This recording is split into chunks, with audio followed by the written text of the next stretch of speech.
오늘 담보물권 전에 공동소유까지 했었죠? 전세권까지.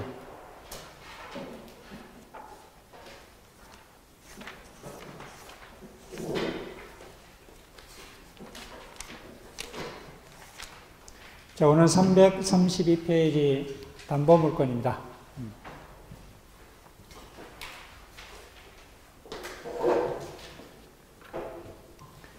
자, 유추권 의의 볼까요? 세 번째 줄좀 밑줄을 그어주세요. 타인의 물건 또는 유가증권을 점유한 자가 그 물건이나 유가증권에 관하여 생긴 채권을 가지는 경우 그 채권의 변제를 받을 때까지 그 물건 또는 유가증권을 유치할 수 있는 권리를 유추권에 한다. 그래서 타인의 물건 또는 유가증권을 점유한 자가 그 물건부터 생긴 채권을 변제받을 때까지 그 목적물을 유치할 수 있는 권리를 유치권에 한다. 자, 예를 들면은 갑이 자동차 소유자입니다. 자, 을에게 수리업자. 네, 수리를 맡깁니다. 점유를 하죠. 점유하고 수리를 완성합니다. 자, 수리를 완성하게 되면은 자동차 소유자는 수리비를 지급해야 되잖아요. 근데 수리비를 지급하지 않습니다. 자, 그럼 을은 이 목적물을, 자동차를, 인도를 거부할 수 있는 권리를 우리가 한다? 유추권입니다. 이 수리비를 받을 때까지 자동차 인도를 거부합니다. 이 유추권자죠. 이처럼 수리비를 받을 때까지 그 목적물을 유치할 수 있는 권리를 우리가 유추권에 합니다. 자, 우리 유추권의 성질은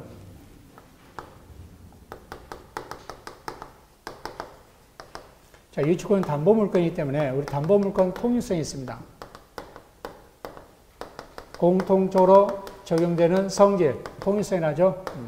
통일성 네 가지 있습니다. 첫 번째, 부종성이 있습니다. 피담보채권이 소멸하면은 담보물권도 뭐한다? 소멸한다. 두 번째, 수반성. 자, 채권은 이런 물건과 분리해서 양도할 수 없다. 수반해서 양도해야 된다. 세 번째, 불가분성. 자, 불가분성 채권을 전부 변제받을 때까지 전부 그 목적물에 효력이 미친다는 거. 불가분성. 네 번째, 물상대의성. 우리 물상대의성은 저당권에 상세히 할 겁니다. 이 경우 통일성에서 우리 유추권에서 유추권만 인정되지 않는 권리가 이 물상대의성 유추권에 인정되지 않습니다. 인정되지 않습니다. 이 물상대의성은 우선 변제를 받을 수 있는 권리, 우선 변제를 받을 수 있는 권리만 이 물상대의성이 인정됩니다. 그래서 우리 유추권은 우선 변제 받을 수 없습니다. 우선 변제권이 없습니다. 자, 유추권은 우선 변제권이 없다는 거. 자, 책을 한번 볼까요? 332페이지 유추권의 법률적 성질입니다. 자, 물권으로서 성질을 가지고 있다. 첫 번째, 유추권은 독립한 물건이다. 밑줄 꺼두시고. 자, 두 번째 줄부터 밑줄. 누구에 대해서나 유추권을 행사하여 목적물을 인도를 거절할 수 있다. 유추권은 법률상 당연히 발생하는 법정 담보물건입니다. 법정 담보물건이다. 그래서 목적물이 부동산의 경우에는 등기를 요하지 않는다는 거. 우리 유추권은 그 물건 또는 유가증권을 점유하잖아요. 그렇죠? 그 물건 중에는 동산, 부동산 다 포함됩니다. 자, 두 번째, 담보물권서 성질입니다. 자, 유추권도 담보물권입니다. 부정성 가로, 수반성 가로, 불가분성 가로. 밑줄 그어주시고. 그 두 번째 줄, 물상대의성은 없다. 물상대의성 없다. 밑줄 그어주시고. 세 번째 줄, 목적물의 교환 가치를 목적으로 한 것이 아니기 때문이다. 즉, 우선 변제권이 없기 때문에 물상대의성이 인정되지 않습니다. 자, 333페이지 유추권의 성립요건입니다. 자, 성립요건은 크게 네 가지로 나눠볼 수 있습니다. 첫 번째, 그 목적부터 생긴 채권이 된다. 채권이 존재해야 됩니다. 채권 존재. 자, 채권이 존재하는데 그 목적부터 생긴 채권이 결련성이 있어야 됩니다. 결련성. 자, 이 결련성은 크게 두 가지로 나눠볼 수 있습니다. 그 목적물 자체로부터 생기는 경우가 있습니다. 목적물 자체로부터 생긴 경우와 채권과 목적물 반환 청구권이 동일한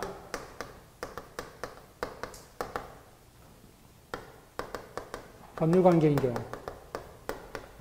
그게 이제 두 가지 이렇게 나눠볼 수 있습니다. 우리 책도 보면은 333페이지 제일 하단에 반가로 1번 채권이 목적물 자체부터 발생한 경우와 335페이지 상단에 2번 반가로 2번 채권이 목적물 반환 의무와 동일한 법률관계로 발생한 경우. 채권과 목적물 반환 청구이 동일한 법률관계로 동일한 법률관계인 경우 이 두 가지 크게 이렇게 나눠볼 수 있다. 일단 채권이 존재해야 된다. 즉 결련성이 있어야 된다. 뭐 이 결련성이 가장 또 중요합니다. 이 측면에서 문제도 잘 나오고. 자, 두 번째 변제기가 도래돼야 된다. 변제기 도래. 자, 세 번째는 점유해야 된다. 적법한 점유. 적법한 점유해야 된다. 네 번째, 유추권을 배제하는 특약이 없어야 된다.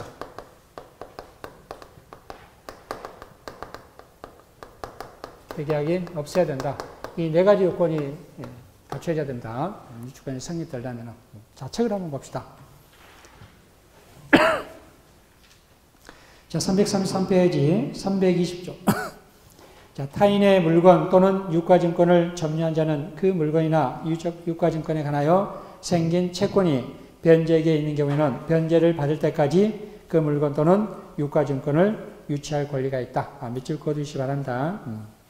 두 번째, 2항 보면은 불법행위로 인한 경우에는 적용되지 않습니다. 그래서 점유가 일단은 불법하게 점유하면 안 됩니다. 자, 유추권의 목적물. 자, 물건 또는 유가증권이죠. 그 물건 속에는 동산, 부동산도 포함되어 있습니다. 자, 첫 번째 줄 밑줄, 물건, 중간부터 물건, 즉, 동산, 부동산이나 유가증권이다. 유가증권이다. 1번 유추권의 목적물 있죠? 첫 번째 줄.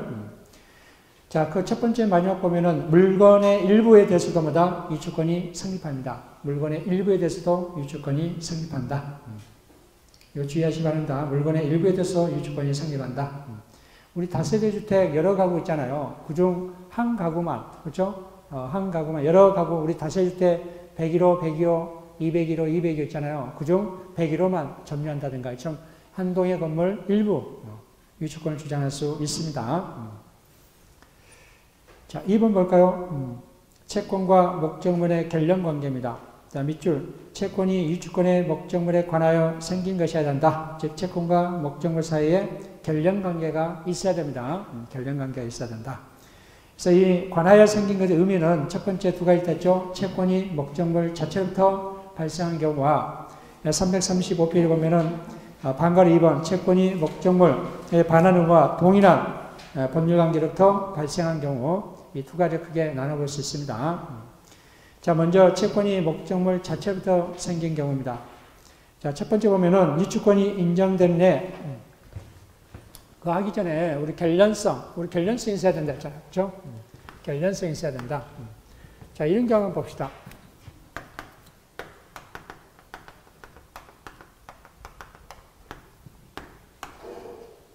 자, 유추권자 아니라, 수리업자를 합시다. 수리업자. 자, 을이 갑에게 100만원을 빌립니다. 서로 아는 사이라 100만원 대여. 100만원부터 대여줍니다. 수리업자가 서로 아는 사이 자동차 소유자한테 100만원 대여줍니다. 그 후, 갑이 자동차 수리를 맡깁니다. 수리를 맡게.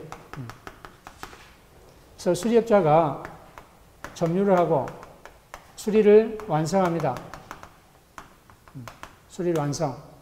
자, 수리를 완성하게 되면은 당연히 수리비를 지급해야 되잖아요. 네, 수리비를 지급했습니다. 수리비를 다 지급했습니다. 자동차 소유자는. 자, 그러면 수리업자는 자동차 소유자한테 이 자동차를 인도해야 되잖아요.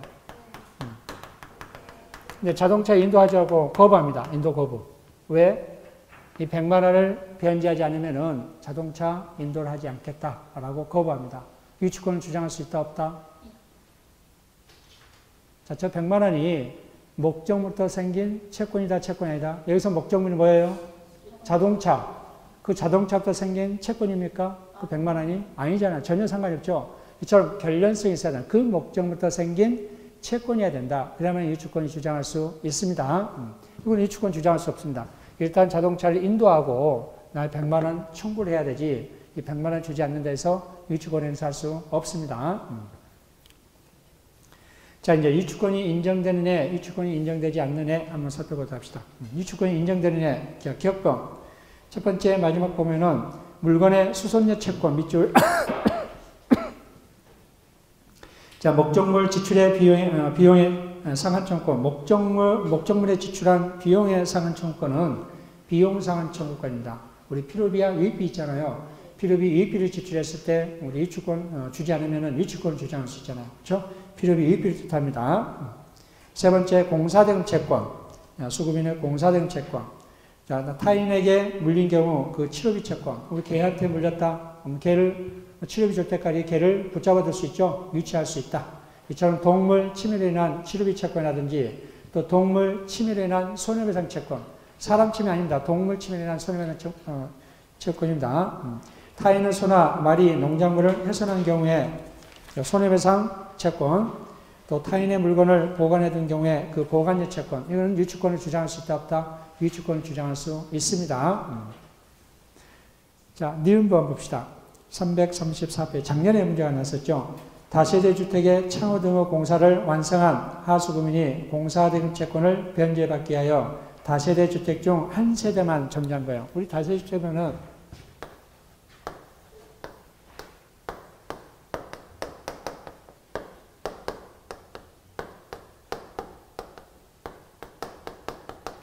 자, 한 세대만, 예를 들어서 302호만 유치권 주장을 합시다.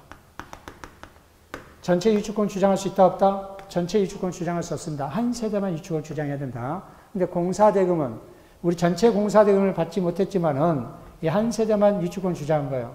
공사대금은 전체 공사대금에 미칩니다. 그 얘기입니다, 지금. 자, 다세대 주택, 창호 등의 공사를 완성한 하수구민이 공사대금 채권을 변제받기 위하여 다세대 주택 중 한 세대를 점유한 경우, 유치권을 행사하는 경우, 그 유치권은 다세대 주택 전체에 대하여 시행한 공사대금 채권 전부를 담보합니다. 공사대금. 이 300여만 점유하지만은 이 공사대금 예를 들어서 1억이다. 근데 실질적으로 이 302호는 뭐 3천만 원 합시다. 3천만 원만 채권이 주어지는 게 아니라 1억 전체 효력이 미친다라는 겁니다. 공사대금 전체, 비록 한 세대만 유치권 행사하지만은 공사대금은 전체 공사대금을 미친다는 겁니다. 이처럼 창호공사, 다세대 창호공사는 유치권을 주장할 수, 공사대금을 받지 못하면은 유치권을 행사할 수 있다. 자, 두 번째, 유치권이 인정되지 않는 애입니다. 자, 임대차 보증금 반환 청구권. 우리 임대차 기간이 만료되면은 임대인이 보증금 주지 않을 때 그 임대차 보증금 반환 채권은 뭐다? 결련성이 없습니다. 이거 학설은 나눕니다. 학자들이. 우리 판례가 결련성이 없다고 합니다. 결련성이 없다. 그래서 우리 판례를 이렇게 해야 됩니다. 그래서 그러면 임차인은 임대차 보증금을 반환받지 못했다면 어떻게 주장해야 되죠? 임대차에 있어서 임차인이 보증금을 반환받지 못하면 어떻게 대응합니까? 동시행항력을 주장되잖아요. 임대차 기간이 만료되면은 임대인은 보증금을 반환해야 되고 임차인은 부동산을 인도해야 되잖아요. 그렇죠? 이건 동시이행관계가 있습니다. 그래서 상대방의 채무를 이행하지 않으면은 자기 채무도 이행을 거절할 수 있잖아요. 그렇죠? 임차인은 유치권을 주장할 때마다 동시이행 항변권을 주장하면 됩니다. 자, 두 번째, 권리금 반환 청구권도 유치권을 주장할 수 없습니다. 즉, 결련성이 없다고 합니다. 판례가. 자, 채무 불이행에 의한 손해배상 청구권, 물건 침해, 즉, 동물 침해라든지 동물 침해 또는 물건 침해로 인한 이 손해 청구권은 유치권을 주장할 수 있지만은 이 사람 침해, 채무 불이행에 의한 손해배상이라든지 불법에 의한 손해배상 청구권은 유치권을 주장할 수 없습니다. 자, 매매대금 채권도 마찬가지입니다. 매매대금 채권도 유치권을 주장할 수 없다. 우리 매매대금 채권도 뭘 주장하면 돼요? 동시행항변권. 우리 매매대금, 잔대금과 부동산 인도와 소유권 이전 있기는 동시 이행관계였잖아요. 그렇죠? 자, 건축 자재대금 채권. 건축 자재대금 채권을 받지 못했다 해서 유치권 주장할 수 없습니다. 또 마지막 보면은 간판 설치공사 대금 채권입니다. 간판 설치공사 대금도 유치권을 주장할 수 없습니다. 그래서 유치권이 인정되지 않는 애 잘 알아두시고, 자, 335페이지 또 결련성이 인정되는 그 목적물 자체부터 생긴 채권뿐만 아니라 채권이 목적물 반환과 동일한 법률관계로 생긴 경우도 뭐다? 결련성이 있습니다. 어떤 경우냐면은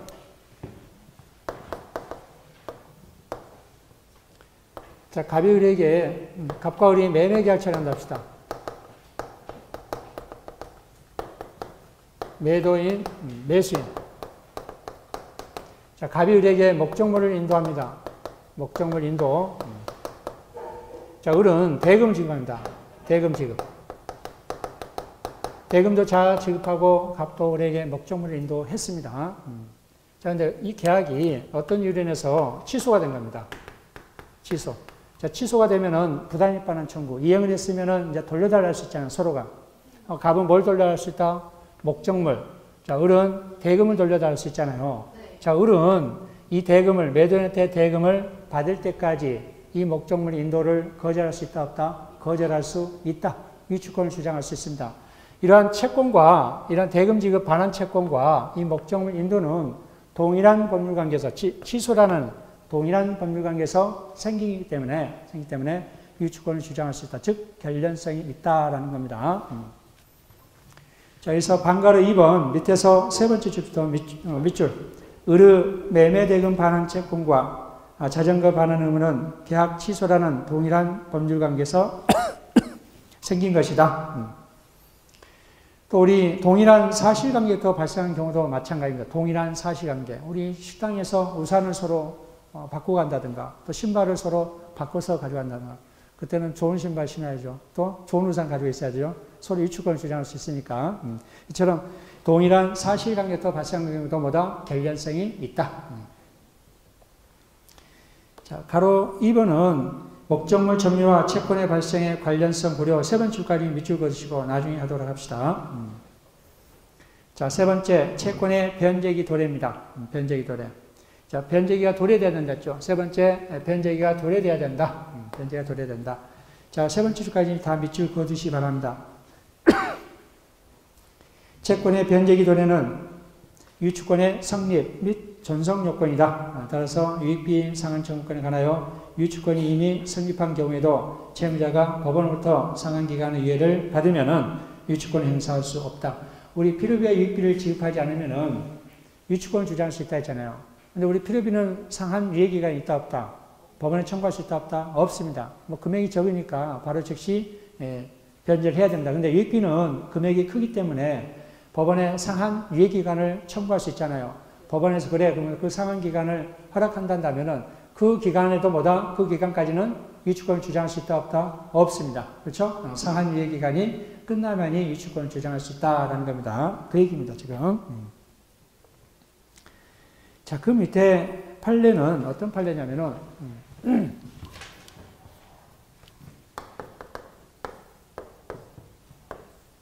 자, 도급계약. 우리 민법 15개 전형계약 중에 도급계약이 있습니다. 자, 우리 도급인은 건축주.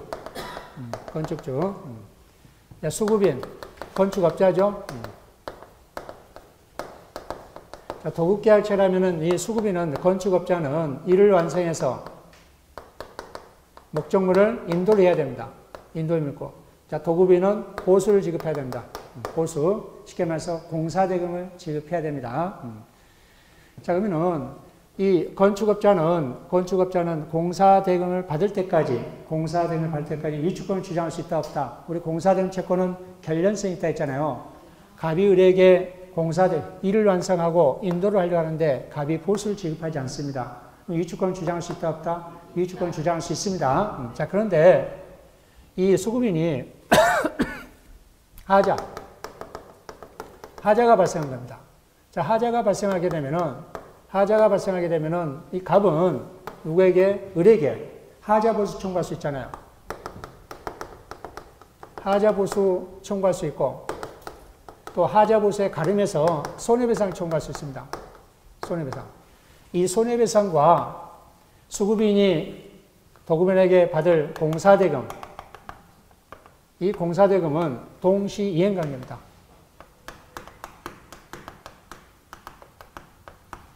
우리 도급계약에 우리 민법의 시험법에 알지만은 동시이행관계입니다. 손해배상과 이 하자로 인한 손해배상과 하자보수에 가름한 이 손해배상과 수급인이 받을 공사대금은 동시이행관계입니다. 하자를 보수하지 않으면은 공사를 준다 안 준다? 안 준다는 거예요. 동시이행관계입니다. 자, 그러면 동시이행관계를 주장하면은 누가? 도급인이 동시이행관계를 주장하게 되면은 수급인은 공사대금 관련해 공사대금 주지 않는 데 있어 위축권을 주장할 수 있다 없다? 위축권을 주장할 수 없습니다. 수급인은 위축권 주장이 안 된다는 겁니다. 그 판례입니다, 지금. 도급인이 손해배상과 이 공사대금의 동시행 항변권을 주장한다면은 수급인은 위축권을 주장할 수, 어느 층은 위축권을 주장할 수 있다 했잖아요. 그렇죠? 자, 336페이지 한번 봅시다. 자, 타인의 물건의 점유입니다. 점유. 자, 타인입니다. 타인은 채무자에 한하지 않고 제3자도 포함됩니다. 자, 이 자동차 소유자가 아닙니다. 임차인 합시다. 이 갑은 자동차 소유자는 병인 합시다.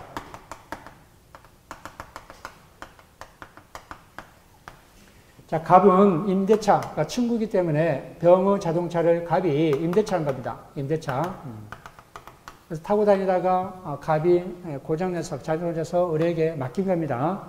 이처럼 위축권은 채무자한테도 주장할 수 있고 또 누구한테도 주장할 수 있다? 소유자한테도 주장할 수 있습니다. 소유자가 위축권자한테 목적물 반환 청구하게 되면은 거부할 수 있습니다. 거부할 수 있다. 이처럼 채무자뿐만 아니라 제3자도 포함됩니다. 타인은. 자, 두 번째 봅시다. 점유 봅시다. 점유. 자, 방가를 1번 밑줄, 세 번째 줄까지. 위축권자는 목적물을 점유해야 된다. 이 점유는 간접 점유도 무방합니다. 간접 점유도 무방하다. 위축권자로부터 위축물 점유를 위탁받는 자도 소유자의 반환 청구를 거절할 수 있다. 자, 이 수리업자가 자동차를 점유하고 있잖아요. 위축권을 행사하고 있습니다. 자, 위축권을 행사하고 있는데 이 자동차를 보관해야 되잖아요. 그래서 이 이 자동차 수리센터는 이 자동차를 보관할 자기가 없습니다. 그래서 자동차 도난을 방지하기 위해서 누구한테? 정에게 위탁을 맡겼습니다. 위탁. 누가 직접 점유자입니까? 이 수탁자가 직접 점유자, 위탁하는 이 위축권자가 간접 점유자. 이처럼 간접 점유자도 위축권을 주장할 수 있습니다. 설령 이 소유자가 위탁자한테 목적물 반환 청구해도 이 위탁자 뭘 주장할 수 있다? 목적물 반환을 거부할 수 있다.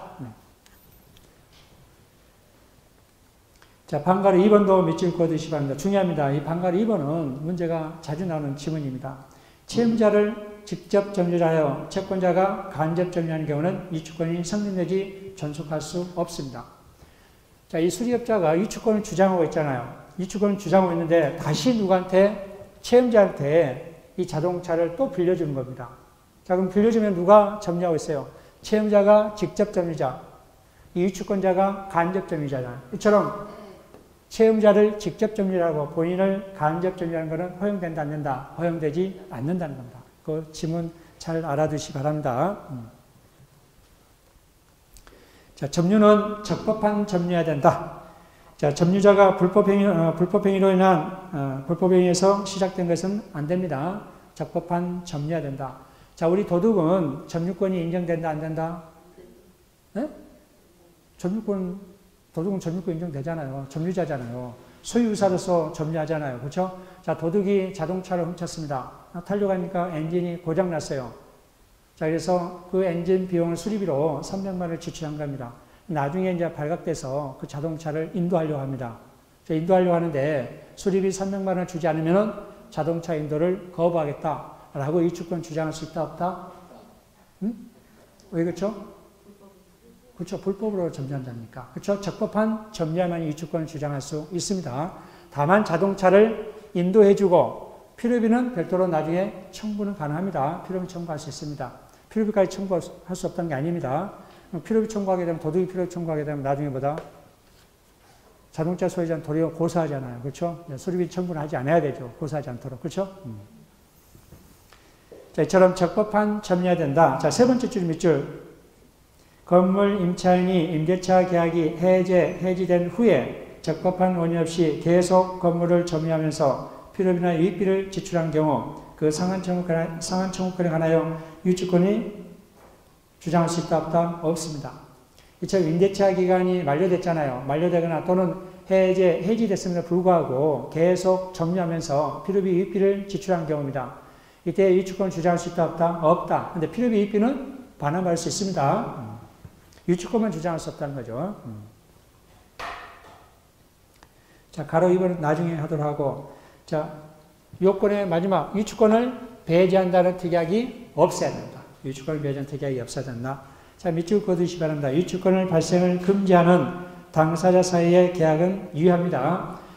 유효하다. 밑줄 그어두시고, 유치권을 배제한 특약이 없어야 된다. 자, 유치권의 효력입니다. 자, 효력도 문제가 잘 나옵니다. 효력, 유치권의 효력.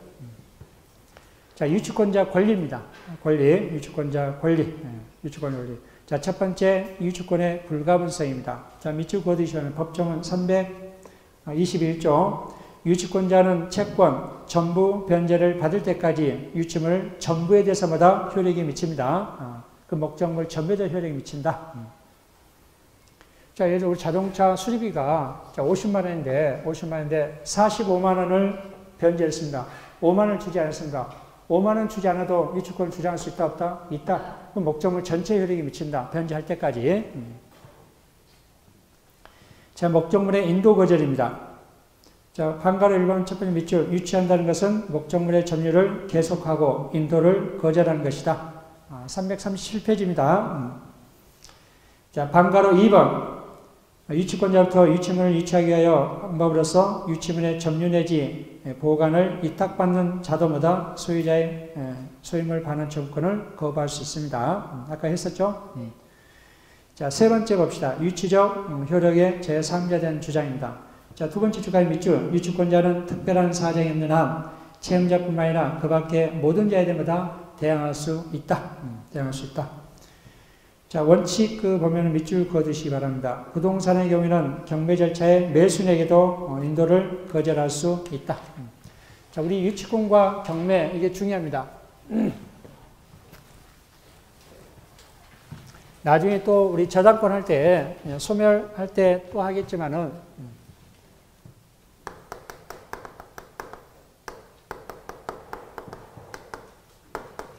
자, 낙찰자한테 이 유치권자를 대행하려면 어떤 요건이 갖춰야 되느냐. 우리 유치권자는 물권이기 때문에 채용자뿐만 아니라 제3자, 심지어마다 경매에 있어서 낙찰자한테도 뭐 할 수 있다? 대행할 수 있습니다. 자, 이 도표만 여러분 잘 알아두시면 됩니다. 목적물 소유자를 합시다. 자, 예를 들어서 건축주 X토지와 Y 건물이 있는데 이 Y 건물을 수리를 맡긴 겁니다. 이게 을에게 건축업자입니다. 인테리어업자, 건축업자. 자, 수리를 맡기면은 공사대금을 지급하지 않았습니다. 공사대금도 지급하지 않고, 자, 이 X토지와 Y 건물을 뱅에게 돈을 빌리고, 가외 뱅에게 돈을 빌리고 저당권을 설정해 줍니다.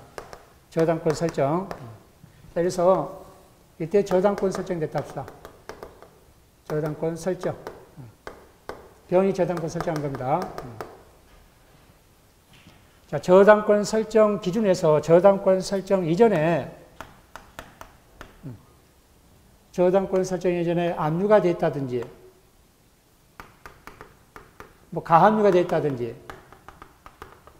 또 선순위 저당권이 있다든지 선순위 저당권이 있다든지 이것과 전혀 상관없이 저당권 설정 등기 저당권 설정 등기 아니라 경매 개시결정.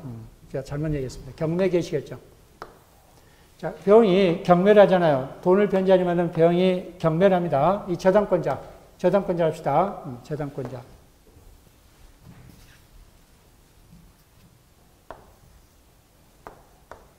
병이 1순위 저당권자고 저당권이 설정되고 뭐 가압류 2순위 가압류가 되고 뭐 국세 압류가 되고 세 번째 국세 압류가 되고 경매 개시 결정합시다. 자, 우리 저당권자가 경매를 하게 되면은 임의 경매든 강제 경매든 경매를 하게 되면은 그 부동산 등기부상 갑구란에 경매 개시 결정이 기입됩니다. 강제 경매는 강제 경매 개시 결정, 임의 경매는 임의 경매 개시 결정이라고 이렇게 기입합니다. 이 경매 개시 결정을 기준해서 이전에 유치권이 성립이 되면은 즉 첫 번째 채권이 존재한다든지 채권이 존재해야 됩니다. 이 경매 개시의 이전에 이미 채권이 존재되고 두 번째 변제기가 이미 도래돼야 된다. 변제기가 도래돼야 되고 세 번째 점유를 하게 되면은 경매 개시 결정 이전에 유치권이 성립하게 되면은 낙찰자한테 대항할 수 있습니다. 선순위 저당권이 있든 압류가 돼 있든 상관이 없이 경매 개시 결정 이전에 유치권이 성립되면은 낙찰자한테 대항할 수 있습니다. 낙찰자한테 대항할 수 있습니다. 그래서 이 유치권 성립이 채권이 경매 개시 결정 이후에 채권이 발생한다든지 경매 개시 결정 이후에 점유를 한다든지 이때는 유치권을 주장할 수 있다 없다 낙찰자한테 대항할 수 없습니다. 그래서 앞에 경매 개시 이전에 선순위 저당권이 있든 압류가 됐든 간에 상관없이 경매 개시 결정 이전에 이러한 유치권이 성립된다면은 낙찰자한테 대항할 수 있다는 거 이 점 꼭 주의하시기 바랍니다. 자, 그래서 338페이지 니은번 상단에 니은번 있죠? 밑줄 세 번째 줄까지 밑줄 경매 개시 결정 등기가 마쳐지기 전 여기까지 가로하시고 박스해 주시고 전 동그라미 이미 그 부동산에 관하여 유치권을 취득한 사람은 그 취득에 앞서 저당권 설정 등기나 가압류 등기 또는 체납 처분 압류 등기가 먼저 되어 있다 하더라도 경매 절차에서 매수인에게 대항할 수 있다. 이 매수인은 낙찰자입니다. 그렇죠? 낙찰자한테 대항할 수 있다. 이거 주의하시기 바랍니다. 자, 여기서 예외사항 보면은 기업권 그 목차만 밑줄 경매 개시 후 동그라미 유치권이 취득한 경우입니다. 자, A번 목차만 밑줄 해주십니다. 경매 개시 후 동그라미 점유 동그라미. 그래서 경매 개시 결정 후에 점유를 한다든가, 그렇죠? 점유하기에는 유치권 주장할 수 있다 없다? 낙찰자한테 대항할 수 없다는 겁니다. 자, B번도 목차만 밑줄 경매 개시 후 동그라미 채권 동그라미. 자, 변제기 도래 동그라미. 이처럼 경매 개시 후에 채권이 발생한다든지 또는 변제기가 그때 당시 변제기가 도래한다든지 이때도 뭐다? 유치권 주장할 수 있다 없다? 낙찰자한테 대항할 수 없습니다. 자, 니은번은 신의 측에 의한 유치권의 제한은 나중에 하도록 합시다. 자, 339페이지 반가로 2번입니다. 자, 토지를 불법 점유하고 있는 건물에 대해서 유치권을 행사할 수 있느냐?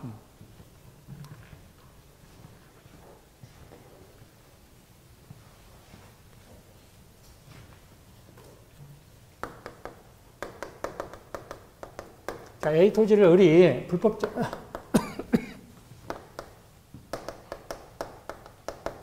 자, 불법 점유자입니다. 토지 A 토지 을이 A 토지를 불법을 점유하고 건물을 신축합니다. 건물 신축할 때 병에게 신축하게 한 겁니다. 건축업자입니다. 건축업자. 자, 그러면 을은 병에게 뭘 지급해야 됩니까? 공사대금을 지급해야 되잖아요. 공사대금을 지급하지 못하자 병이 이 목적물에 보다 유치권을 주장합니다. 유치권을 주장할 수 있다는 거 없다는 거예요. 없다는 거예요. 왜? 을이 이 A 토지를 불법하게 점유하게 되면 그 지상에 있는 건물에 대해서 유치권을 주장할 수 있다 없다? 없다라는 겁니다. 그 얘기입니다. 지금 세 번째 줄까지 밑줄 그어두시기 바랍니다. 자, 가로 4번 봅시다.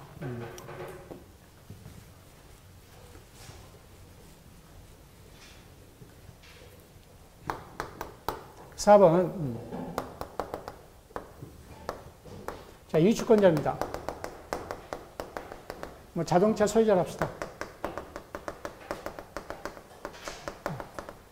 자, 지금 현재 유치권자가 유치권을 주장하고 있습니다. 자, 그러면은 갑이 을에게 내 목적물 자동차를 달라라고 소송을 제기할 수 있다, 없다? 있어요. 뭐 소송 제기한다 해서 소송은 제기하되 나중에 패소 판결하든 뭐 하든 간에 일단 달라할 수 있다, 없다? 있다. 라고 목적물 반환 청구 소송합니다.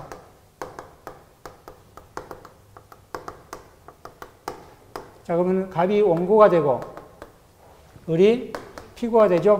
피고가 됩니다. 내 자동차를 달라라고 이렇게 소송을 제기합니다. 그러면 을은 어떻게 주장해요, 이제 법원에서는? 응? 돌려줄 수 없다는 걸 주장해야 되는. 왜? 유치권을 주장했으니까. 유치권이 성립돼서 돌려줄 수 없다라고 유치권을 주장합니다. 자, 유치권을 주장하면은 법원에서는 판사는 자, 원칙적으로 원고 패소 판결 내려야 안 돼요. 내리잖아요. 원고 전부 패소 판결 내립니다. 왜? 우리 적법하게 유치권을 주장하니까, 반환 못하니까 원고 전부 패소 판결 내립니다. 자, 근데 예외적으로 소송 경제상 나중에 둘이 분쟁이 있을 수 있잖아요. 그렇죠? 둘이 분쟁이 있을 수 있기 때문에 전부 패소 판결하지 않고 그래 목적물 더 달라고 할게. 대신 너는 동시에 뭘 지급하라? 을에게 비용을 공사대금이든 수리비든 지급하라 라고 동시 이행 판결합니다. 목적물 받음과 동시에 뭐라? 채무를 이행하라 라고 동시 이행 판결합니다. 이걸 우리가 말한다. 상환 이행 판결합니다. 그래서 원고 일부 승소 판결입니다. 상환 이행 판결입니다. 여기나 패소 판결 내리면 언젠가는 나중에 분쟁이 발생할 수 있잖아요. 자, 변제를 다 했는데 불구하고 목적물 인도를 안 해준다든가, 유치권자가. 그렇죠? 그래서 그런 원고 패소 판결 내지 않고 상한 이행 판결한다. 즉, 목적물 인도받음과 동시에 채무를 지급하자라고 상한 이행 판결 낸다는 거. 자, 우리 시험 범위에서 이 상한 이행 판결 딱 2번 나와요. 어디서 나와요? 우리 지금 나와 있고, 유치권에서. 했는데? 동시이행 관계. 동시이행 관계에서 나옵니다. 상한 이행 판결. 그래서 또 한번 물어볼게요. 어서는. 그러면은 유치권에서 한번 나오고 동시이행 판결 나옵니다. 잘 알아두시기 바랍니다. 상한 이행 판결. 그 내용입니다. 지금 4번이. 그래서 방가로 2번만 밑줄 그어두시기 바랍니다. 뭐 상한 이행 판결에 대해서 설명해 드렸죠. 자, 경매권과 우선 변제권 유무입니다. 5번.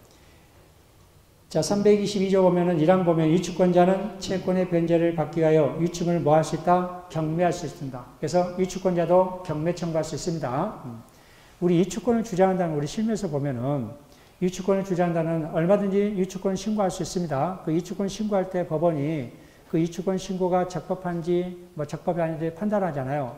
그냥 유치권 신고를 받아줍니다. 다만 물건 명세서에마다 뭐 유치권 주장 이렇게만 기재만 합니다. 다 받아줍니다. 실질적으로는 유치권자도 경매 청구할 수 있다 했잖아요. 경매 청구하려면 뭘 입증해야 되냐? 유치권이 존재한다는 서면을 제출해야 됩니다. 유치권 존재. 유치권이 존재하는 서면을 제출해야 됩니다. 그럼 어떻게 해야 되냐? 그냥 뭐 공사대금 뭐 이 내역서라든지 뭐 영수증 그런 거 제출하는 게 아니라 유치권 존재 확인의소. 유치권이 존재한다는 확인의소를 구해서 승소 판결을 받아서 이 판결을 뭐다 경매 청구할 수 있습니다. 단지 안 받아줍니다. 유치권 존재 확인의소를 제기해서 시험 문제 안 나오니까 그냥 알아만 두시기 바랍니다. 유치권 존재 확인의소를 판결을 받아서 경매 청구할 수 있다. 아무튼 유치권자는 뭐 할 수 있다? 경매 청구할 수 있다. 자, 경매 청구하게 되면은 유치권자는 우선 변제를 받아야 되잖아요. 근데 우선 변제권이 있다 했어요, 없다 했어요? 없다 했습니다. 없다. 그럼 왜 경매 청구하냐? 환가를 위한 경매입니다. 누군가 낙찰을 받잖아요. 자, 가부채권자 병이 이 자동차를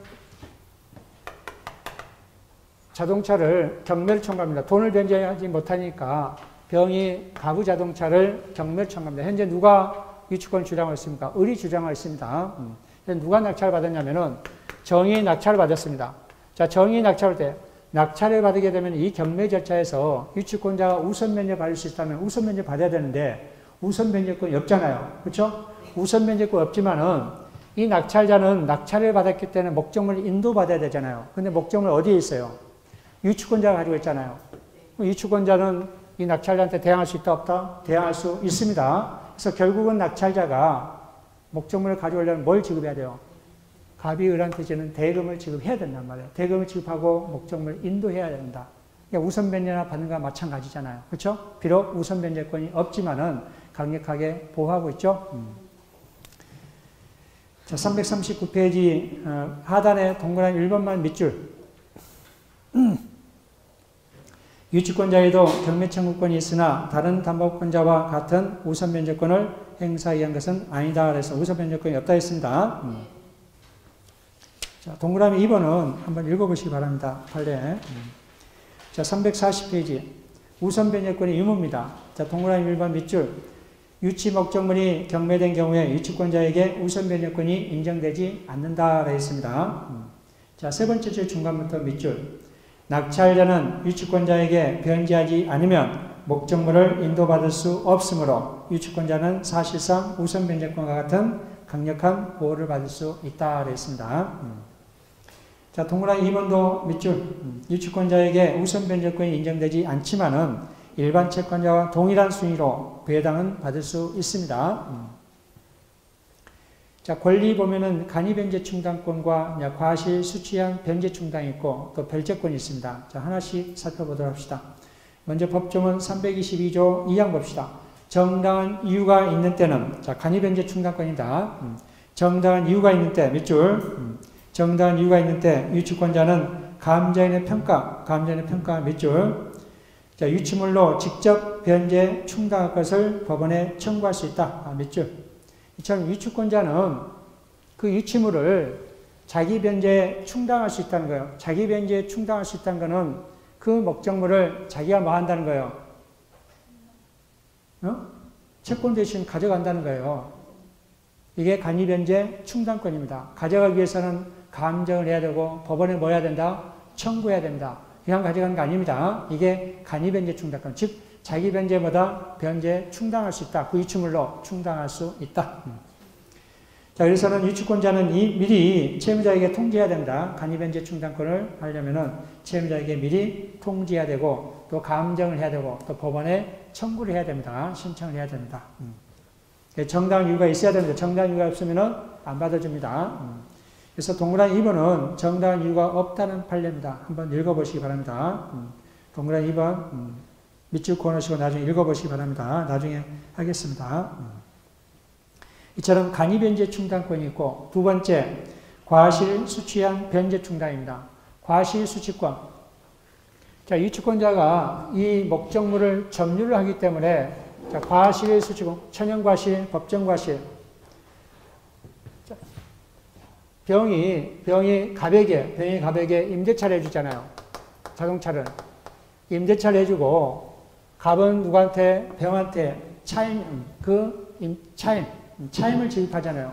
그 차임도 보다 점유를 하기 때문에 이 차임도 과실을 수취할 수 있고, 그렇죠? 과실 수취할 수 있고, 아니면 천연과실이라든지 법정을 다 수취할 수 있습니다. 수취하면은 자기 변제에 충당할 수 있습니다. 먼저 충당은 이자에 먼저 충당하고, 이자를 충당하고 남는 금액이 있으면은 원본에 충당할 수 있습니다. 그래서 과실을 수취하게 되면은 천연과실은 법정과실은 수취할 수 있습니다. 유치권자가. 그러마다 자기 변제에 충당할 수 있다. 자, 1항과 2항 밑줄 그어두시기 바랍니다. 유치권자는, 자, 법조문 323조. 유치권자는 유치물의 과실을 수취하여 다른 채권자보다 먼저 그 채권의 변제보다 충당할 수 있다는 거. 이제 과실이 금전일 때는, 금전이 아닐 때는 보다 경매를 해야 된다. 과실이 금전이 아닐 때는 경매를 해야 된다. 자, 두 번째, 과실은 먼저 채권의 이자에 충당하고 남는 금액이 있으면 원본에 충당합니다. 이처럼 과실 수취에서마다 자기 채권의 변제 충당할 수 있다는 거. 자, 341페이지. 자, 별채권입니다. 자, 별채권은 채무자 등에 관한 우리 법률 있죠? 채무자 회생 등에 관한 법률에 의해서 그 용어입니다. 별채권. 이 별채권은 이 채무자 회생 등에 관한 법률에서도 우선 변제받을 수 있다는 거예요. 즉, 채권자가 파산하나 회생해도, 개인 회생해도, 회생제도를 이용해도 거기에서도 이 물권자는, 즉, 질권이라든지 저당권자라든지 또는 위축권자는 우선 변제받을 수 있다는 거예요. 파산 절차에서도 우선 변제받을 수 있다. 제일 하단에 있죠? 별채권은 파산재단에 속하는 특정 재산의 매각대금으로부터 다른 채권자에 우선하여 변제를 받을 수 있는 권리를 우리가 별채권이라 한다. 그래서 채무자가 파산한 경우 위축권자에는 별채권이 인정된다. 우선 변제권입니다. 밑줄 그어두시기 바랍니다. 자, 비용상환 청구권. 자, 목적물을 점유하기 때문에 그 목적물에 어떠한 유지하기 위해서 필요비를 지출할 수 있고, 또 그 목적물 가치를 증대시킬 수 있잖아요. 필요비와 유익비를 지출하게 되면은 그 필요비 유익비도 소유자한테 청구할 수 있습니다. 자, 비용상환 청구권도 밑줄 325조. 유치권자는 유치물에 관하여 필요비를 지출한 때는 소유자에게 그 상환을 청구할 수 있다. 자, 이항 보면은 유치권자는 유치물에 관하여 유익비를 지출한 때는 그 가액의 증가가 현존한 경우, 유익비 청구할 때는 가액 증가가 현존해야 된다 했죠? 현존한 경우 누구 선택에 쫓아서 소유자 동그라미, 소유자 선택에 쫓아서 지출한 금액 또는 증가액 둘 중에 선택할 수 있다 했죠? 누구 선택? 소유자 선택입니다. 청구할 수 있다. 자, 그러나 법원은 소유자의 청구에 의해서 상당한 상환기간을 허용할 수 있다. 이 상환유예기간은 유익비만 상환유예기간이고 필요비는 상환유예기간 청구할 수 없습니다. 자, 이렇게 해서 이 유치권자 권리 문제가 잘 나와요. 유치권자 권리는 경매 청구할 수 있지, 또 우리 간이변제 충당권이 있지, 또 과실 수취권도 있지, 또 별채권도 있지, 또 비용상환 청구권도 있고 다양합니다. 그래서 그 권리에 대해서 잘 알아두시기 바랍니다. 자, 유치권자 의무입니다. 두 가지 있습니다. 324조 볼까요? 1항 유치권자는 선량한 관리자서 주의로서 유치물을 점유해야 된다. 밑줄. 자기 소유처럼 점유하면 된다, 안 된다? 자기 소유처럼 점유하기는 마음대로 할 수 있잖아요. 그렇죠? 안 됩니다. 선량한 관리자서 주의무를 하면서 점유를 해야 됩니다. 자기 소유처럼 점유한 게 아닙니다. 주의하시고. 자, 두 번째 문제 잘 나옵니다. 자, 밑줄. 유치권자는 채무자 승낙 없이, 채무자 승낙 없이 유치물의 사용 동그라미, 대여 동그라미, 담보 제공 동그라미. 이처럼 유치물을 사용하거나 대여하거나 담보를 제공할 수 있다, 없다? 없습니다. 동의 없으면은.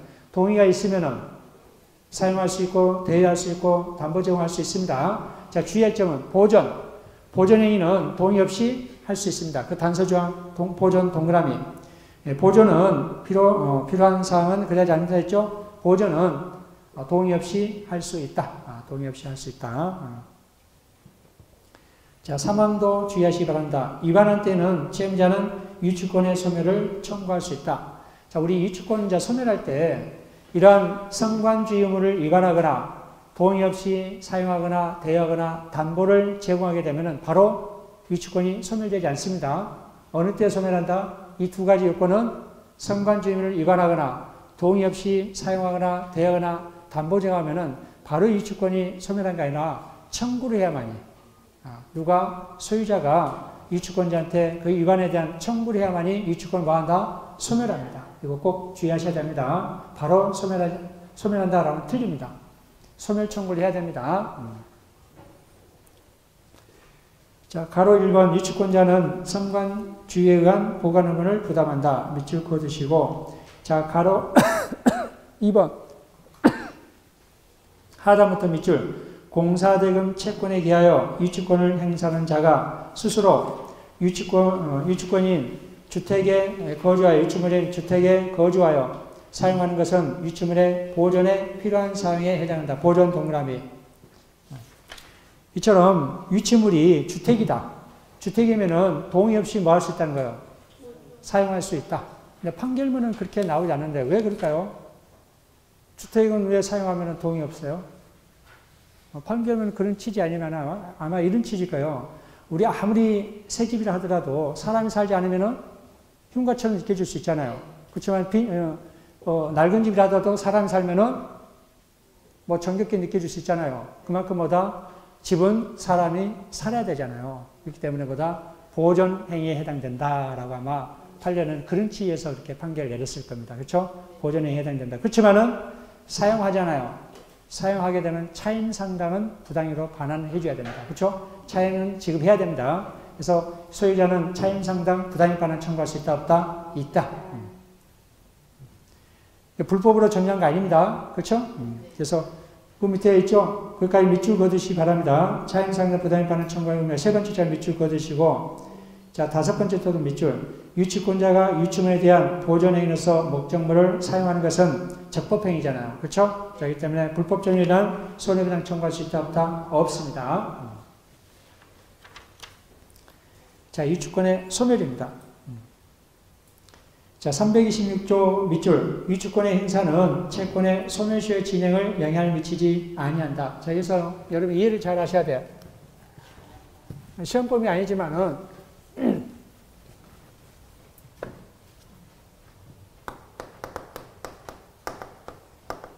우리 영유권 뭐가 있죠? 지상권, 지역권, 전세권. 영유권은 소멸시효 걸립니다.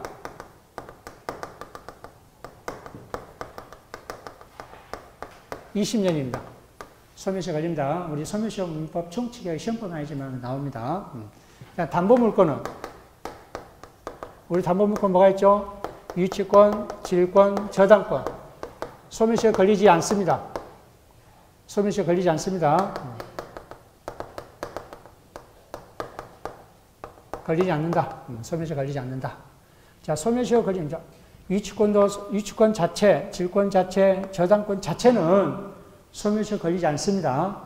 우리 담보물권은, 자, 담보 원인이 되는 뭐가 있어요? 채권 있잖아요, 채권. 이 채권은 소멸시효 걸립니다. 채권은 소멸시효 걸리기 때문에 이 채권이 소멸시효 걸리게 되면은 담보물권은 소멸합니다. 원래 자체적으로 이 담보물권은 소멸시효 걸린다, 안 걸린다? 안 걸리지만은 채권이 소멸시효 걸리면은 소멸하게 되면은 채권이 소멸시효에서 소멸하게 되면은 담보물권도 소멸한다. 자, 예를 들어서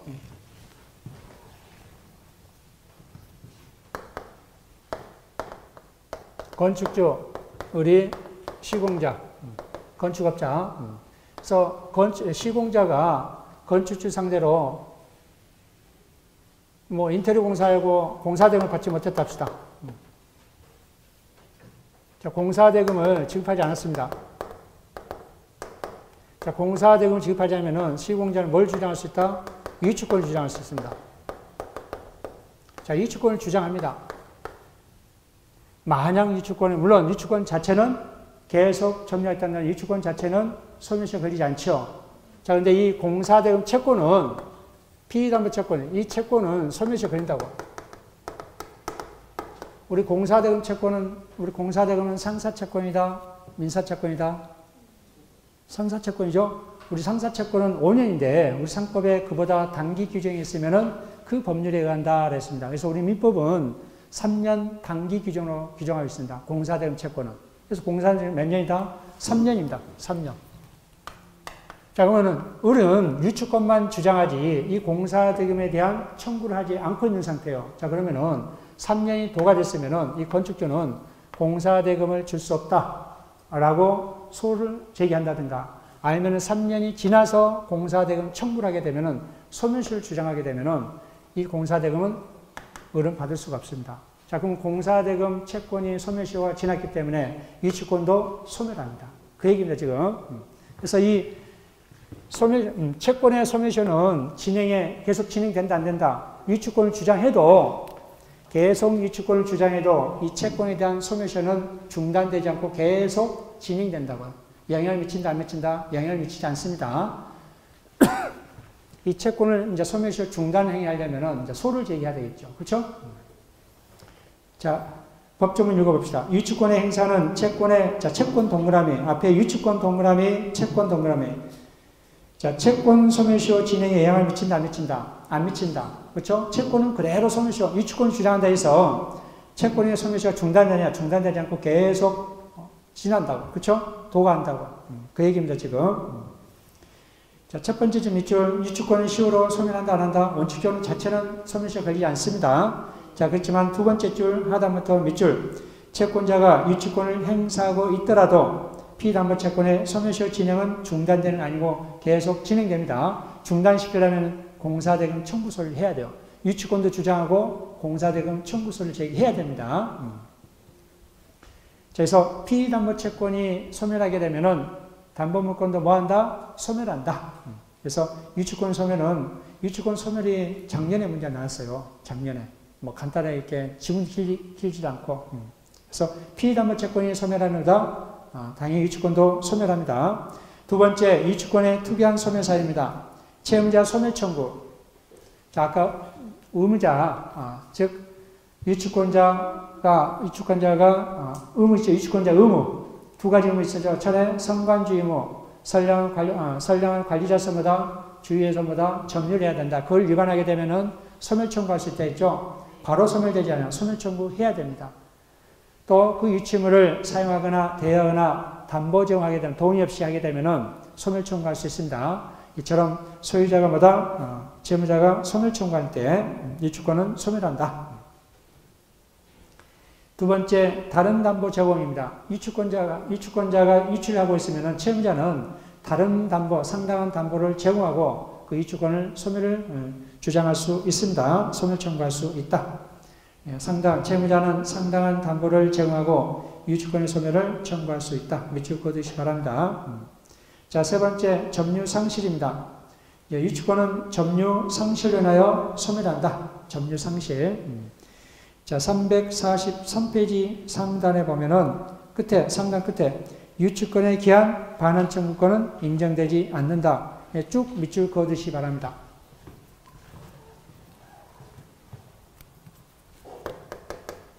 우리 유치권, 물권이 침해되면은 물권적 청구권 행사할 수 있잖아요.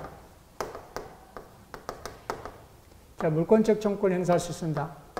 우리 물권적 청구권 행사하는데 모든 물권에 전부 다 규정되어 있지 않고 규정되어 있다면 법 전문만 늘어나잖아요. 그래서 두 군데만 규정하고 있습니다. 어디에요?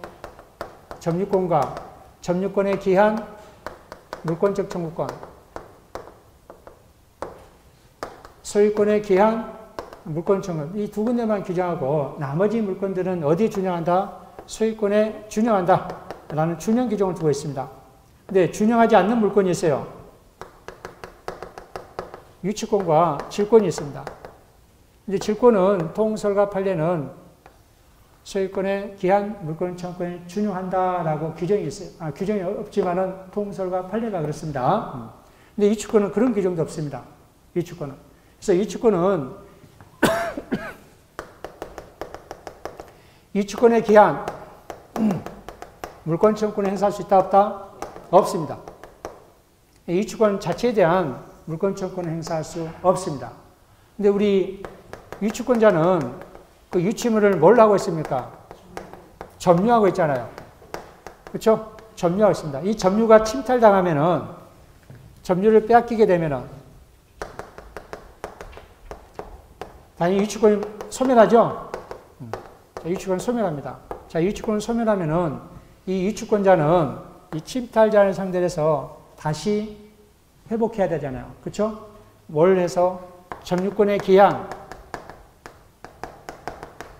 물권적 청구권을 행사할 수 있습니다. 점유권에 기한 물권적 청구권을 행사해서 다시 점유를 회복할 수 있습니다. 행사해서 회복. 이걸 행사해서 회복할 수 있다. 자, 회복하게 되면은 유치권은 되살아난다, 되살아나지 않는다. 유치권은 되살아난다. 이게 2027회 때 문제가 나왔습니다. 유치권은 되살아난다. 유치권은 되살아난다.